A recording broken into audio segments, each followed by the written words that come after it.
Welcome one and all to Puppet History. Today we'll be taking an ever-winding look at yet another chapter in the heavy book we call history, while our guests ruthlessly compete for the coveted title of History Master. I'm your beloved host, the Professor. Oh, clapping, wow, thank you guys. Ryan Bergara, are you ready? Oh, okay. I am ready, buddy boy. Special guest and renowned comedy writer Josh Weinstein, are you ready? Yes, hello. I feel for you, by the way, watching the show. No, there's nothing to feel about. Everything I got, I deserved. Okay. Then let's crack in! Now, to begin... Where's your little satchel? I didn't bring it this week because you were getting a little handsy with it last week. Oh, I didn't mean to do that. I came for the satchel. Oh gosh, guys, I'm sorry. Look, we're getting it restocked with jellies because it was getting a little low, but I'll bring it next week and you can have all your little jelly. I thought Okay. you generated those with your butthole, though. You're talking about shitting into a bag. Yeah, I'm restocking right now. To begin, what are you best at? Yeah, deep question. Well, I want to go before him, because if I go after him, my list is going to pale in comparison. What am I good at? Listening.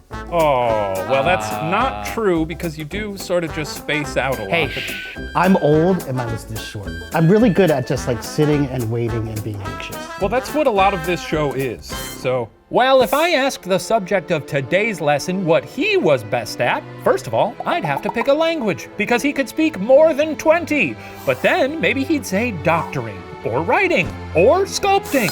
I'm not sure if he was much of a baker, but he probably didn't suck at that either. Or maybe it was helping to inspire the Philippine Revolution. Today we're talking about José Rizal, the Filipino phenom. You heard of this guy? You seen this? You heard about this? No, Huh? I know nothing about him. Is that your Jay Leno bit? Hey, you seen this? You heard about this? You heard about this? I honestly kind of zoned out after you said baking. Okay, because, so this was the thing you were talking about earlier about being a good listener. yeah, huh? well, sometimes I listen so intently that I go off the rails. And Sometimes you listen so intently Yeah. that you don't listen. who's this guy again? José Rizal, the Filipino phenom, helped inspire the Philippine Revolution. I'm an eighth Filipino, so Oh, an eighth. I don't know a lot about that culture, unfortunately. Other than the food. The food's good. But this is your chance. Yeah. That's true. Maybe this could make up for lost time. Maybe you'll be useful. Not that you're not before. You'll be extra useful today. Oh, sure. Saved Yeah. it. Saved it. A jelly bean is what I would give you for that if I thought you deserved one. Is he getting a jelly bean? Yeah, sure. I'm getting a jelly bean for sitting and saying nothing. Yeah. This is gonna be good. José Protásio Rizal Mercado y Alonso Realonda was born on June 19, 1861, in Calamba, Philippines, the seventh of what would eventually be 10 children. José grew up in relative privilege, and his father, Francisco, valued education and made sure José had access to learning from a young age. José excelled at school, eventually moving to Manila and earning a bachelor's degree with highest honors at only the age of 15. Now, though he was a good student from a privileged family, José's younger years weren't exactly a cakewalk. Whoa, what's our first question? Hey, remind me real quick. In the mid-1800s, who ruled the Philippines? A, the King of the Philippines. B, the USA. Or C, Spain. Deep thought in Ryan's eyes there. I wonder if he's thinking about the question, or if he's thinking about waffles. He's thinking about waffles. Thinking about waffles. He's thinking about waffles. He's thinking about waffles. Hey Ryan, write down your answer. Oh shit, sorry. I was thinking about the question. And what do you got? I have a king of the Philippines. Sure. You know, I'd like that to be the truth. Okay. And to not be ruled over by some kind of overlord. Fun to have a king most Yeah. of the time, right? They wear a pointy hat. They got a big chair. Maybe they'll kill you. I don't know. Josh, what'd you put? Oh, you know what? I don't remember the letter, but I put Spain Spain. because I know the Spanish-American War in like the 1890s. Sure. Yeah. With three very modest question Yes, marks. because I am very uncertain. Such a 3 humble times. man. A jelly bean to Josh right off the bat. Yes, the Philippines had been claimed for Spain way back in 1521 by famous Portuguese explorer Ferdinand Magellan, who named the islands after King Philip II. While that meant that it was literally Spain's name on the proverbial joint, by the time José came around, much of the day-to-day running of shit in small towns fell to the Catholic friars. Like an air fryer? No, Ooh. not quite air fryers, no. Ooh, baby. That's scary. Some hungry people making the show today. Yeah. Anything deep fried? Oh, I had a corn dog this weekend that was... I had a corn dog this weekend. These friars served not only as parish priests, but also as tax collectors, police authority, intelligence officials, school inspectors, presidents of all local boards. They were basically mini kings. Along with the police force put in place by Spain, the Guardia Civil, these friars were known for their particular cruelty towards the native Filipino people. As Jose wrote, quote, Almost every day in our town, we saw the Guardia Civil lieutenant caning and injuring some unarmed and inoffensive villager. We saw no restraint put upon brutality. Acts of violence and other excesses were committed daily. The officers, whose duty it was to protect the people and keep the public peace, were the real outlaws. Jose didn't just witness these injustices, he himself was a victim when he failed to remove his hat for a constabulary lieutenant he didn't see. The lieutenant whipped him, threw him in jail, and threatened to deport him. His physical wound took 2 weeks to heal, but as we'll see, the mental scar stayed with him for his entire life. Now, historically speaking, which is my preferred method of speaking, under any authoritarian regime, education can be a dangerous thing. It's much easier to control a stupid populace than one that can think for itself. By age 16, Jose's family, knowing they had a little nerd on their hands, had begun to worry for his safety. Jose's mother told his father, "Don't send him to Manila any longer. He knows enough. If he gets to know any more, they will cut off his head." In order to continue his education and do so safely, Jose had to leave the Philippines. As he considered where to go, he wrote, quote, I asked myself if, in the lands which lay across the lake, the people lived in this same way. I wondered if there they tortured any countryman with hard and cruel whips merely on suspicion. Did they there respect the home? Or over yonder also, in order to live in peace, would one have to bribe tyrants? On May 3rd, 1882, at age 21, Jose finally was able to leave the Philippines. Oh, and that's our puppet poppin'. Jelly Telly, who's got a question for us this week? Hoo choo choo! Oh, hey, it's Train. My man, you seem pretty relaxed. Oh, I am. I just chugged a few beers. Chug like a train, get it? Yeah, I get it. Yeah, well, I didn't actually chug a few beers. I just wanted to make that chug joke. Like a train chugs. Yeah, I got it. It was very funny. But I am headed to that big party, so maybe I'll chug a few beers there. Well, I'm just kidding. Probably just gonna bring a veggie tray. But you know, back in college, I saw your friend Ryan El Chuggerino because I was at Genie to see all these kids butt chugging, and I gotta say, don't trust Ryan Bergara. Got his buddy Asmodeus. Too full of suds up my caboose, no sir. But follow your bliss, I guess. Okay, well, you kind of broke up there, but why don't you go ahead and ask a question while the connection's still good? Oh, right. Hey, where did Jose Rizal travel when he left the Philippines? A, Spain. B, the USA. Or C, all of the above, plus Singapore, Germany, Austria, Switzerland, Italy, Japan, England, and more. That's a tough one. Yep, well, I hope you choose correctly. Okay, well, I'm gonna get going, so I'll be chugging you. Well, I guess that doesn't work. I'll be seeing you later. Okay, that sounds good. Thanks, buddy. Okay, are we locked in? A lot of writing from Josh over there. He's a writer. I'm a writer. That's what I do. I live for the You wood. can't help it. You give this guy a pen, he's gonna write the hell out of it. Okay, Ryan, what do you got? I put B, Disneyland. Okay. In, in parentheses, USA. Sure. But you knew what I meant. Yeah. He went to Disneyland. And Josh, what do you got? See, I tried to draw the world because I couldn't remember all those wow. countries. Because he seemed like he's a guy of the world who wanted to like digest everything from all different cultures. Well, we did say up top he knew over 20 languages, so... Ryan, did you catch that part? Because that seems like... Well, I mean, Disneyland is an amalgamation of all the cultures of the world. Oh. It's a small world, does have every part of the world in it. Josh, 2 jelly beans for you because you are Yay. correct, and you drew a little Earth. We love to see that. Yay. There, it's Because I work on cartoons and comes look out at in the that. wash. Yes, over his life, Jose traveled all over the world, learning and practicing various artistic passions along the way, especially sculpture and poetry. Of these international stops, none would be more formative than his early time in Spain. Maybe he just went to Barcelona and was like, wow, this place rules. Okay, we're gonna give you a jelly bean Nice for your pronunciation there. yeah. One more time, and let's put a little smoke on it this time. He went to Barcelona? Whoa, boy!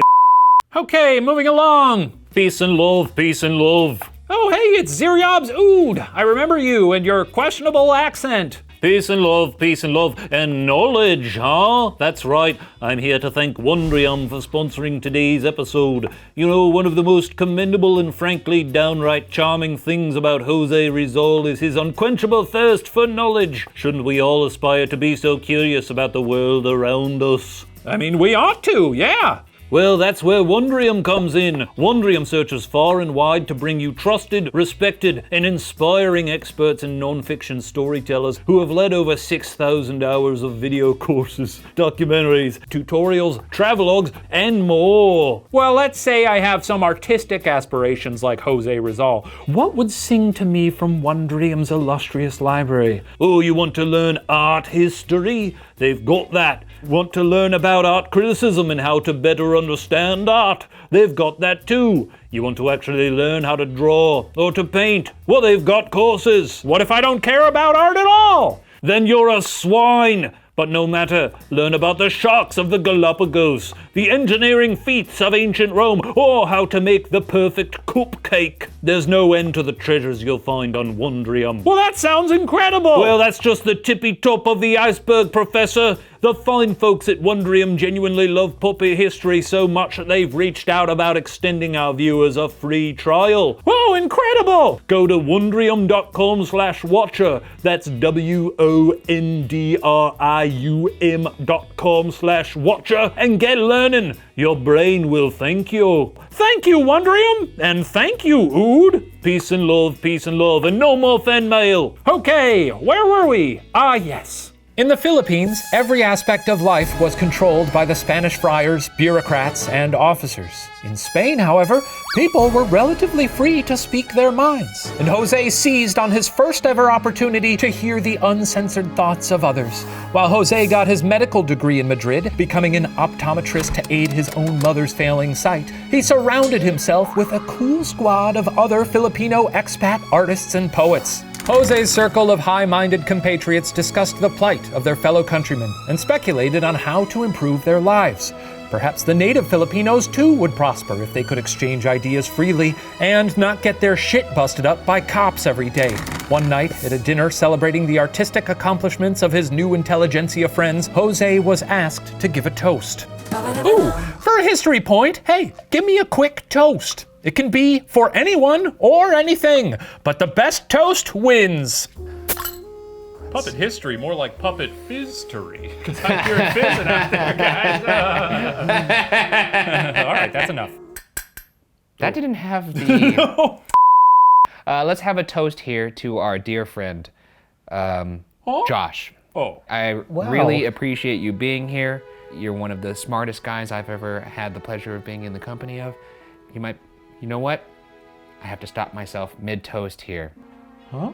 Are you gonna revoke the toast? I'm gonna have to revoke the toast. Revoking the toast? I'm sorry. This is unprecedented. I'm being overtaken right now by a feeling I could only describe as friendship.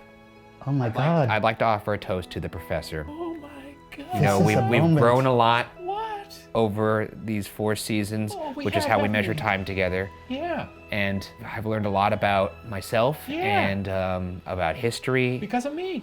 because of you. I'm a good teacher. I thought this was my toast. Oh, sorry. You know what? Go ahead. Just good on you. Great Good guy. on me. To the professor. To me. Cheers. Cheers. You're sorry about that, Josh, to blue balls you like that.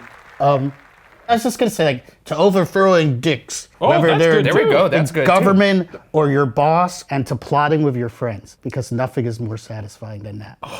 To fucking up shit with your friends. Yeah, I'll go But for not in the that. imperialism kind of way. Not in that kind of way. That's only your thing, I guess. Okay. 3 jelly beans to Ryan and 4 to Josh. That feels appropriate. Well, I was moved by both of those speeches, but they did fall a bit short of José's, which began by tossing a dagger straight at Spain's colonial heart. Quote, The patriarchal age is coming to an end in the Philippines.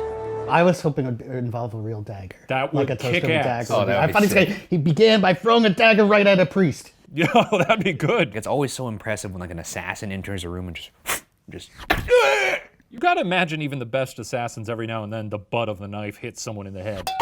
Yes, they're it like, still "Shit, might have hang some on." effect. it doesn't kill them, but they're just like, fuck!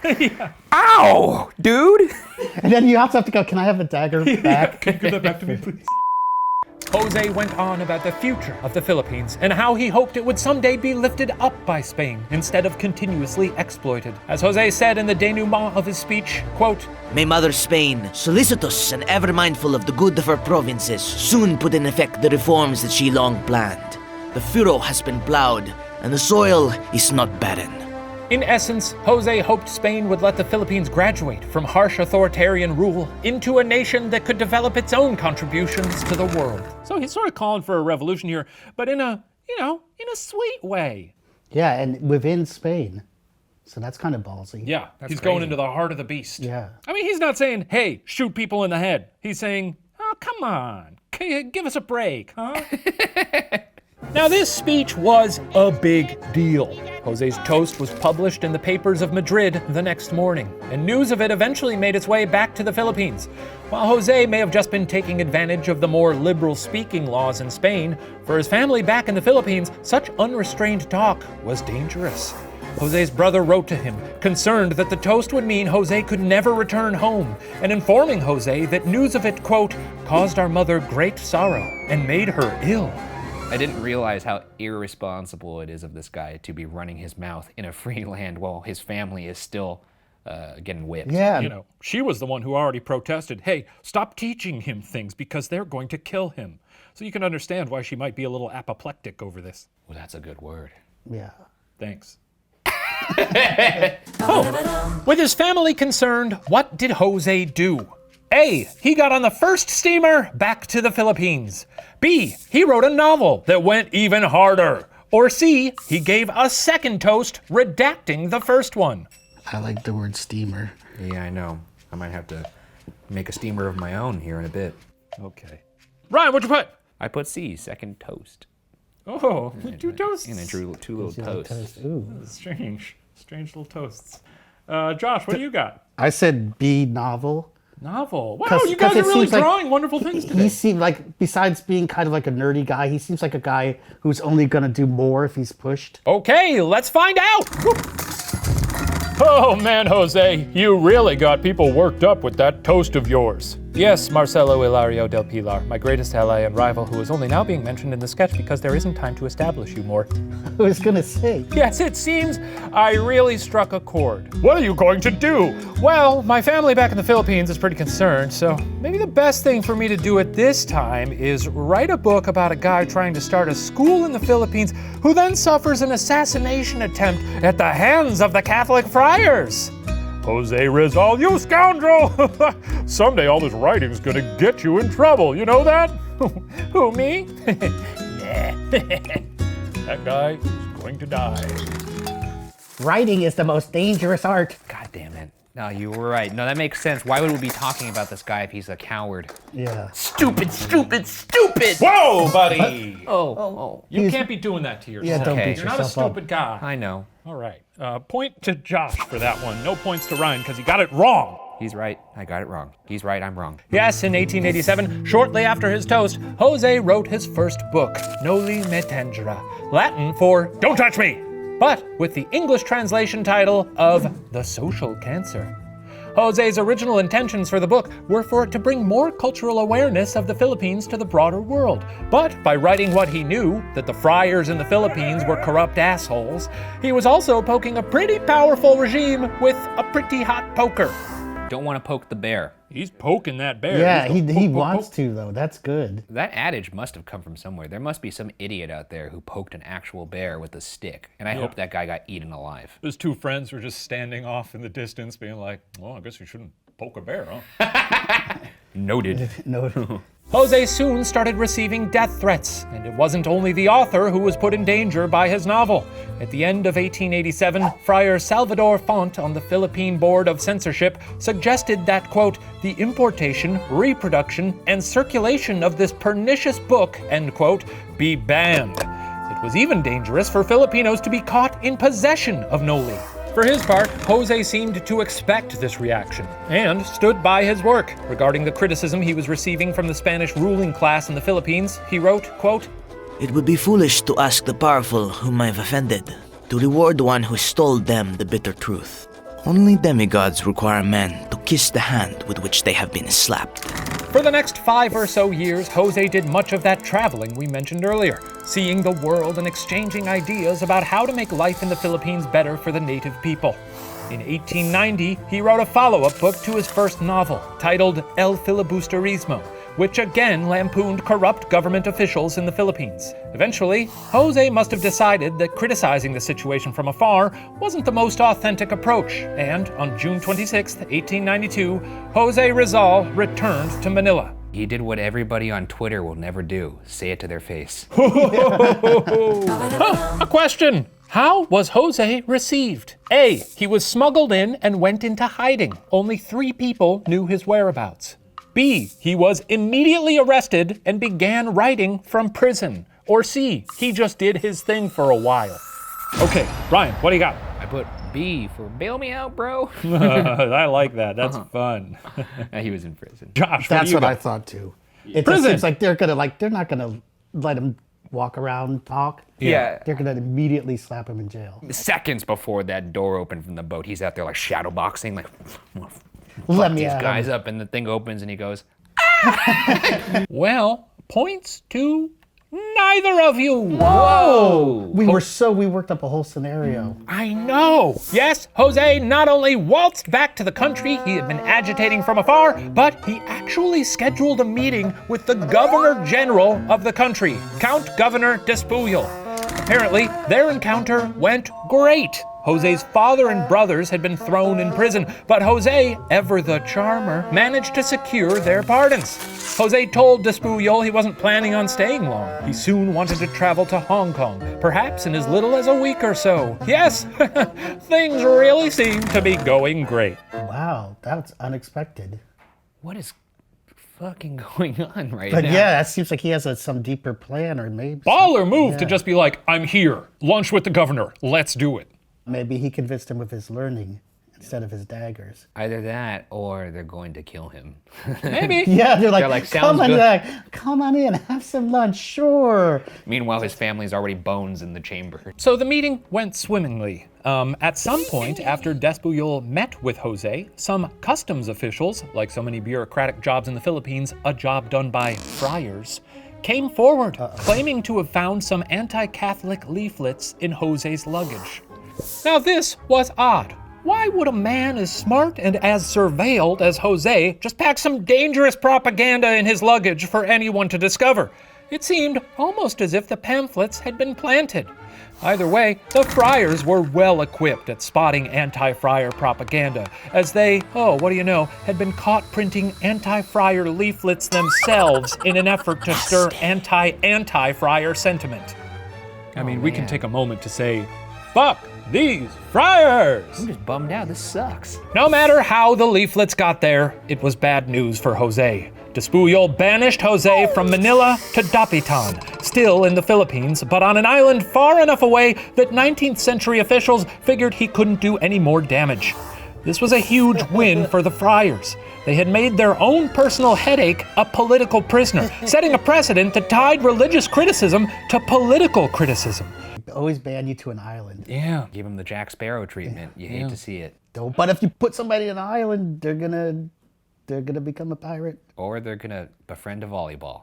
So we'll see Yeah, which you one can go either way. We'll see which one happens.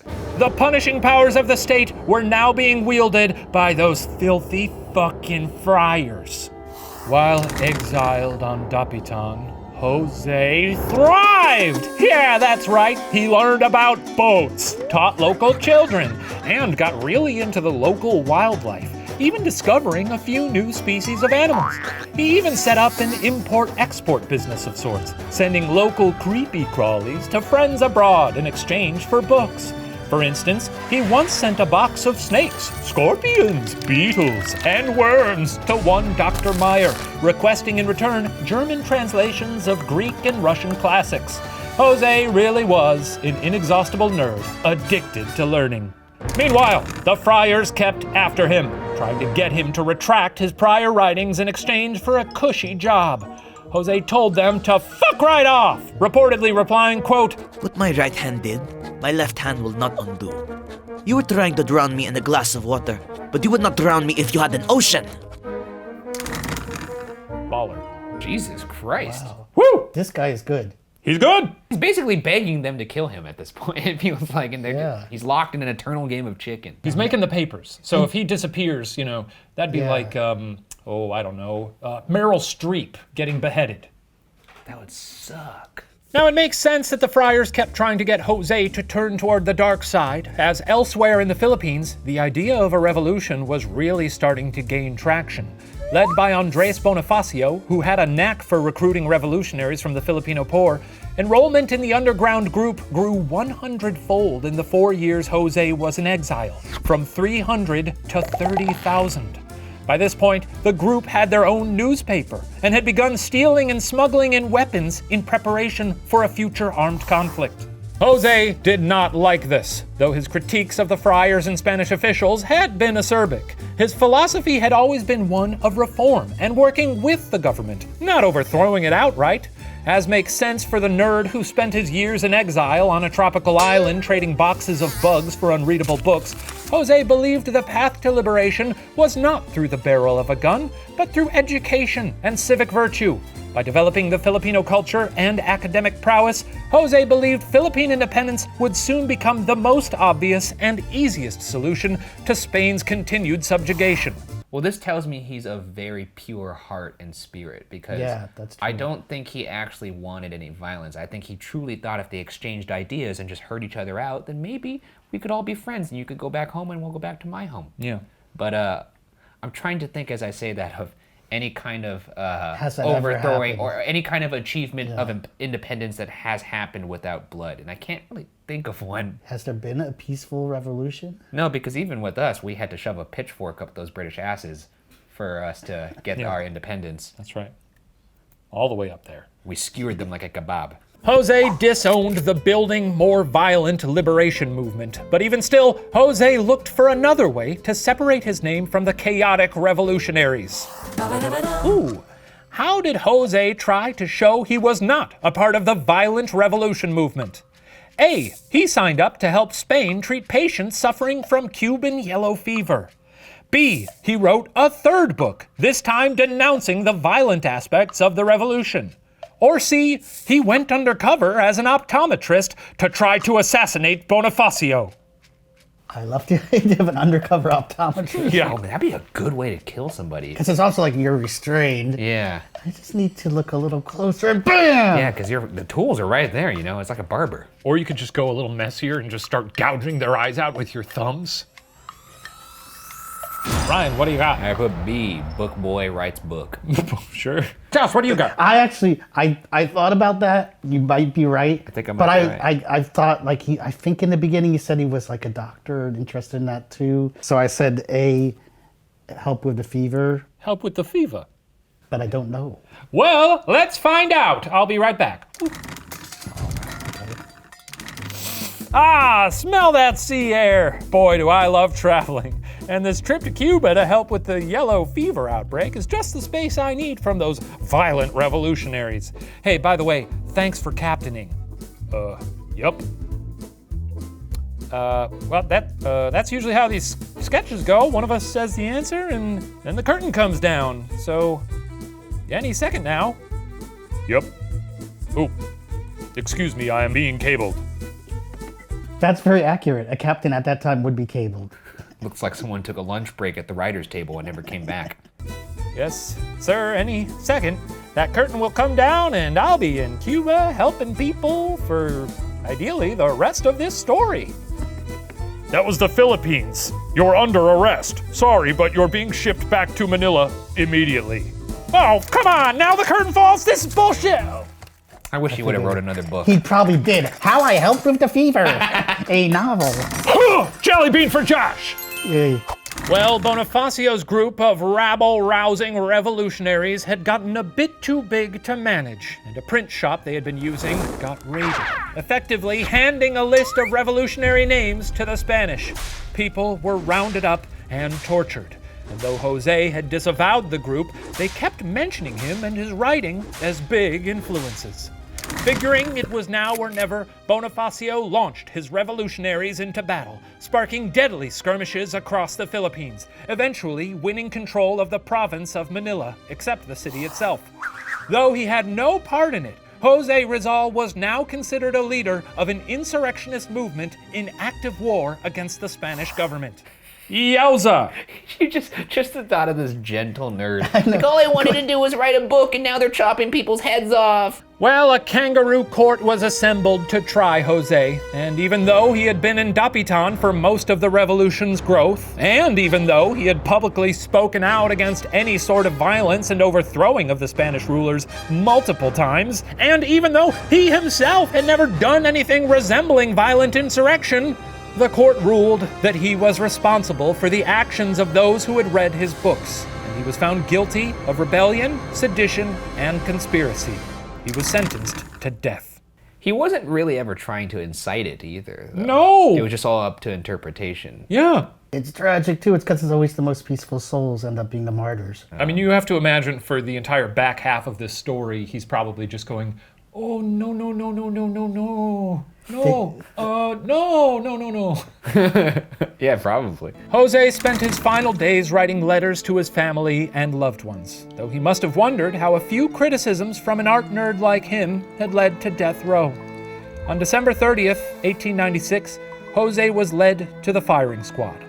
José asked that he faced the men ordered to shoot him, but he was forced to turn his back to them.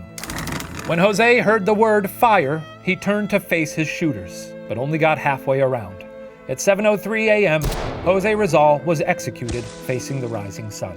He was 35 years old. The revolution for which José died did not directly result in Philippine independence. Within a couple years, the Philippines were sold to the USA for $20 million as part of the Treaty of Paris of 1898, ending the Spanish-American War. The Philippines wouldn't be granted independence until after World War II. José never fought in any battles of the failed revolution, and in fact, always seemed somewhat out of place in the masthead of a violent rebellion. As José told a journalist while he waited for his execution, quote, Those who have known me personally would neither raise me to the skies nor have me shot either. They would take me for what I am, a harmless sort of chap. My most fanatic followers are those who do not know me. If the Filipinos had known me personally, they would never have made my name a battle cry. Him especially, but people were so well-spoken. He sounds like such a sweet boy. I know. That's something you say right before you're about to get your head We're chopped like, off. I'm gonna tweet balls. That's what I'm gonna do. I know. I don't think my last words would be as poetic. They actually said he was pretty composed in prison. He was pretty, resigned and, chill about it. That's what I always like. I would never be composed. No, I don't think I'd I'd be be like either. screaming, crying, Yeah, falling pooping. on the floor. I'd probably be like, I could do better, please. I'll say whatever you want me to You don't have say. to do this. You don't have to do this. I'll give you my box of bugs. I'll kill my mom. Come on, I'll kill her dead. I'll chop her head off and put it on your doorstep. Please don't kill me. What José did do was provide an intellectual and moral basis for the Filipino people's separation from Spain. He loved his country dearly and helped his countrymen love it too. In short, José Rizal helped establish the national pride and identity the Philippines needed as the first step on the long road to independence, and is today widely regarded as a national hero. It's cool to me that there's like a leader who also discovered bugs and did all this other stuff, as opposed to just being, I am a career politician, blah, blah, blah. It's also just like he was saying, if any of those revolutionaries knew him, like if they were like, oh, fucking can't wait to meet the great Oh, leader. you bet he's a badass. And they go into his cabin and he's like playing with two little beetles. Bugs at play. Look at this little diorama I made of these grasshoppers. It looks like they're having dinner. I have a weird fear of like bugs getting really big. Huh?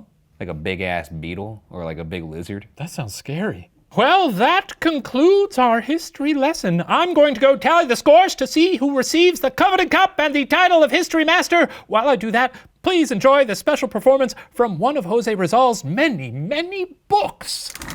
Oh, good. I was hoping some bugs. I thought it was bugs too. But books are, books good. That's a book. It's one of his many, many books. Oh, I like the bookmark tongue. That's fun. Yeah, that's cute. Thanks.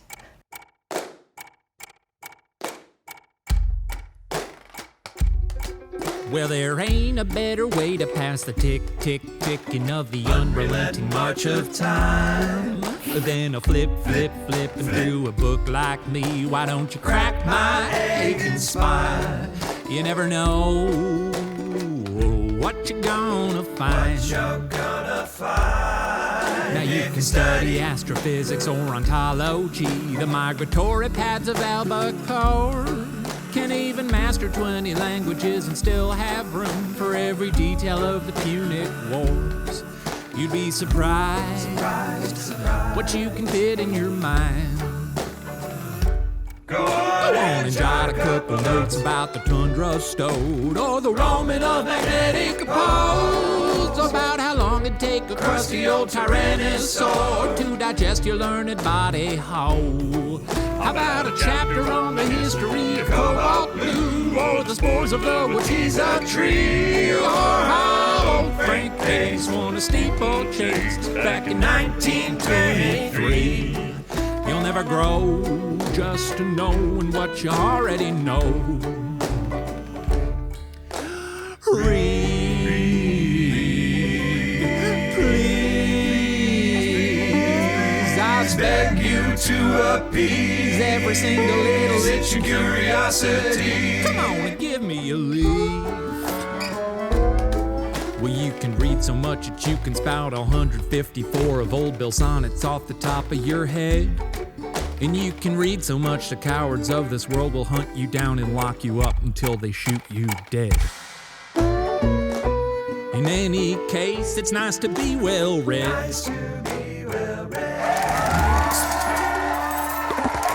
Oh! Oh boy. Wow, What a song! that was great. Really wonderful.